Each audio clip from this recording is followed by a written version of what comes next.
बिस्मिल्लाहिर्रहमानिर्रहीम। अस्सलाम वालेकुम एवरीवन। क्या हाल है आप सब लोगों के? उम्मीद है कि जी आप लोग सब बिल्कुल खैरियत से होंगे। आज मैं आप लोग के लिए कराची शाह फैसल कॉलोनी की बहुत ज़्यादा फेमस बिरयानी बिस्मिल्लाह बिरयानी की रेसिपी को लेकर आई हूँ। ना सिर्फ शाह फैसल कॉलोनी में बल्कि अब इसकी ब्रांचेस हैं जौहर, गुलशन और नाज़ावत और बहुत सारी जगहों पर। जो लोग कराची में रहते हैं वो लोग जानते होंगे कि ये कितनी ज़्यादा फेमस है और कितने दूर दूर से लोग इसको खाने के लिए आते हैं, क्योंकि बाकी बिरयानियों के कंपैरिजन में इसका फ्लेवर काफ़ी ज़्यादा डिफरेंट और यूनिक सा होता है। बिल्कुल बेसिक बिरयानी वाला इसका फ्लेवर बिल्कुल भी नहीं होता, बहुत ही डिफरेंट सी होती है। तो चलिए रेसिपी को स्टार्ट करते हैं। ऑथेंटिक बीफ बिरयानी की रेसिपी आज आपके साथ शेयर करूंगी। रेसिपी अच्छी लगे तो फ्रेंड्स और फैमिली के साथ वीडियो को लाइक और शेयर कर दीजिएगा और चैनल को सब्सक्राइब कर दीजिएगा। सबसे पहले कहते प्रेशर कुकर के अंदर हमने कौरमा तैयार कर लेना, तो उसके लिए शामिल किया 1/4 कप भर के ऑयल को। 1 कप भर के मैं यहाँ पर शामिल कर रही हूँ प्याज, बारीक कटा हुआ प्याज इस्तेमाल कर रही हूँ। प्याज को अच्छा सा आपने फ्राई कर लेना है जब तक प्याज गोल्डन ब्राउन कलर की तरफ ना आ जाए, कुछ इस तरीके से जैसे कि आप यहाँ पर देख रहे हैं। बस ज़्यादा डार्क ब्राउन नहीं करेंगे, यहाँ पर परफेक्ट कलर आ गया। अब शामिल करेंगे बीफ। इसके अंदर मैंने आधा किलो के बराबर यहाँ पर बीफ ले लिया है। इनकी बिरयानी में ना जो है ना मिक्स किस्म का गोश्त इस्तेमाल होता है, रिवाज और रूखा दोनों, ठीक है। तो मैंने यहाँ पर वैसा ही गोश्त इस्तेमाल किया। आधा किलो गोश्त को शामिल किया। इसके बाद शामिल करेंगे 2 खाने के चम्मच भर के जिंजर, गार्लिक और हरी मिर्चों का पेस्ट। और फिर आपने करनी है गोश्त की बहुत ही ज़बरदस्त तरीके से भुनाई, ताकि गोश्त की जो स्मेल होती है वो ख़त्म हो जाए और अदरक लहसुन की जो स्मेल होती है ख़त्म हो जाए और गोश्त अच्छे से भुन जाए। अब शामिल करेंगे कुछ खड़े मसाले। 1 अदद काली बड़ी इलायची है, 4 अदद लौंगे हैं, हाफ़ टी स्पून शाही ज़ीरे है, हाफ़ टी स्पून काली वाली मिर्चें हैं गोल वाली, 2 अदद हरी इलायचियाँ हैं, 2 अदद दालचीनी के स्टिक्स हैं और यहाँ पर मेरे पास टूटे टूटे से हैं बादियान के फूल, ठीक है।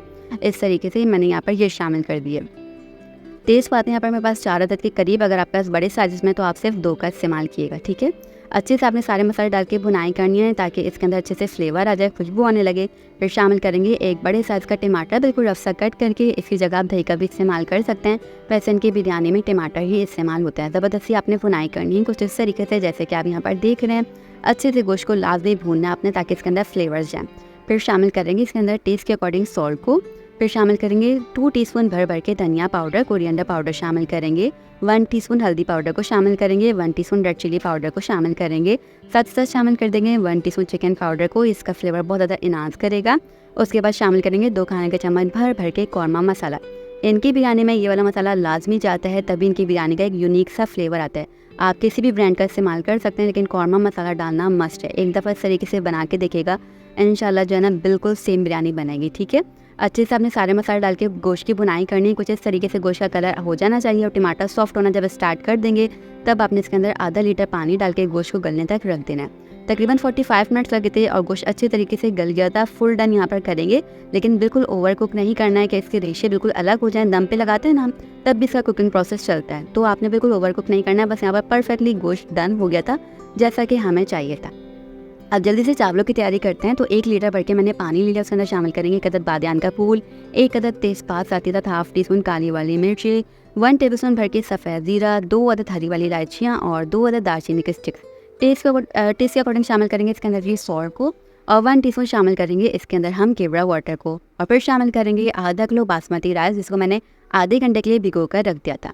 साथ ही साथ शामिल करेंगे इसके अंदर हरा धनिया और हरी मिर्चों को। पुदीना इनकी बिरयानी में नहीं शामिल होता, आप चाहें तो डाल सकते हैं, ठीक है। अच्छे से चावलों को 80% तक आपने कुक कर लेना है। कुछ इस तरीके से होने चाहिए, 100% तक कुक नहीं करना है, क्योंकि दम पर लगाते हैं तब भी इसका कुकिंग प्रोसेस होना होता है, ठीक है। तो बस यहाँ पर 80% तक जैसे कि हमें राइस चाहिए थे बिल्कुल डन हो गए थे। इसको आपने छान कर रख देना है, पानी डिस्कार्ड कर देंगे। उसी पतीले को मैं यूज़ करूँगी बिरयानी बनाने के लिए। यहाँ पर मैंने लिया 2 खाने के चम्मच भर के दूध को, उसके अंदर शामिल करेंगे 2 चुटकी के बराबर ऑरेंज फूड कलर को। इसको हमने पहले से तैयार करके रख लेना है ताकि उस टाइम हमें देर ना लगे। ये वाला काम यहाँ पर डन हुआ, इसको साइड में रखते हैं। अब जल्दी से चलते हैं हम लेयरिंग की तरफ। तो उसके लिए सबसे पहले मैंने यहाँ पर थोड़ा सा कौरमा डालना है और साथ ही साथ थोड़ा सा जो है ना पानी डाल देना है। इससे क्या होता है, चावल बिल्कुल भी नीचे से जो है ना लगते नहीं। फिर फर्स्ट लेयर लगाएंगे हम राइस की, अच्छे से इसको हमने स्प्रेड कर देना है, कुछ इस तरीके से हम फैला देंगे। और फिर इसके बाद हमने सेकंड लेयर लगा देनी है इसके ऊपर कौरमे की। फुल जितना भी कौरमा है सारा का सारा इसके ऊपर लगा देंगे। बस थोड़ा सा कौरमे का ऑयल आपने बचा के रख लेना है, वो हम आगे जाकर इस्तेमाल करेंगे, ठीक है। बिल्कुल थोड़ा सा आपने बचा लेना है, ऊपर से ऑयल पहले ही सेपरेट कर लेंगे। थर्ड लेयर लगेगी इसके ऊपर राइस की, अच्छे से स्प्रेड करेंगे। फिर जो बचा हुआ ऑयल था वो इसके ऊपर इस तरीके से फैला देंगे। जितनी क्वान्टिटी में आप निकाल सकें कोशिश कीजिएगा आप निकाल लें और फिर इसको इस तरीके से ना ऊपर से डालें। नहीं बचता तो ऊपर से वैसे ही आप जो है रॉ ऑयल को डाल सकते हैं या घी को भी डाल सकते हैं। अब यहाँ पर शामिल करेंगे जो हमने जर्दी के रंग को दूध में भिगो कर रखा हुआ था और इस तरीके से ऊपर से आपने फैलाकर इसको दम पर रख देना है तकरीबन 15 से 20 मिनट के लिए। बिल्कुल लो फ्लेम पर, ठीक है, हल्की आंच पर आपने इसको दम पर रखना है। और 15 मिनट लगे थे यहाँ पर और मेरे पूरे घर में इतनी शानदार सी खुशबू आ रही थी कि मैं बता नहीं सकती। ये वाली बिरयानी मुझे पर्सनली खुद भी बहुत ज़्यादा पसंद है, क्योंकि मैं बचपन में इसको बहुत ज़्यादा खाती थी। और इसको खाने का जो है ना, मुझे इतना ज़्यादा शौक होता था कि कभी-कभी मुझे इतना क्रेज़ होता था कि आज मुझे वही वाली बिरयानी खानी है।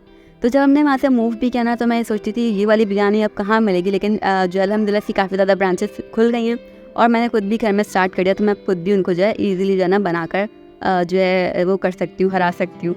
तो बस यहाँ पर ज़बरदस्ती हमारी बिरयानी बन के डन हो गई है। इसको हम सर्व करेंगे। स्पेशल किस्म का रायता भी वो लोग बनाते हैं, तो उसके साथ अब इसको सर्व करें सैलेड के साथ और मज़ेदार सी हमारी बिरयानी यहाँ पर जी हो गई है डन। देखिए कितनी खूबसूरत सी लग रही है। बाकी बिरयानी के कंपैरिजन में ना ये बहुत अच्छी होती है। एक दफ़ा इसको लाजमी ट्राई कीजिएगा, आपकी पूरी फैमिली इसकी जो है फ़ैन हो जाएगी। तो यहाँ पर मैंने रायता भी प्रिपेयर कर लिया था।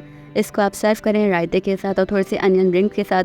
उफ़, ये बिरयानी ना आपकी जो है ना, सब आपको बस पूरी जो है ना ख़ानदान में और अपनी फैमिली में पूरा फेमस कर देगी और बहुत ही इजीली बन भी जाती है।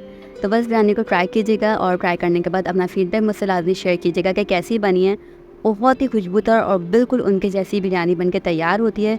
इस रेसिपी को आप चिकन के साथ भी ट्राई कर सकते हैं या मटन के साथ भी ट्राई कर सकते हैं। वैसे वो लोग मटन की बिरयानी नहीं बेचते हैं, चिकन और बीफ की ही जो है वो लोग सेल करते हैं। और बीफ की बिरयानी मुझे पर्सनली उनकी बहुत ज़्यादा पसंद है, तो इसलिए मैंने आपके साथ बीफ की बिरयानी की ही रेसिपी को शेयर की है। चिकन की भी अच्छी होती है, पर मुझे पर्सनली बीफ की ही पसंद है।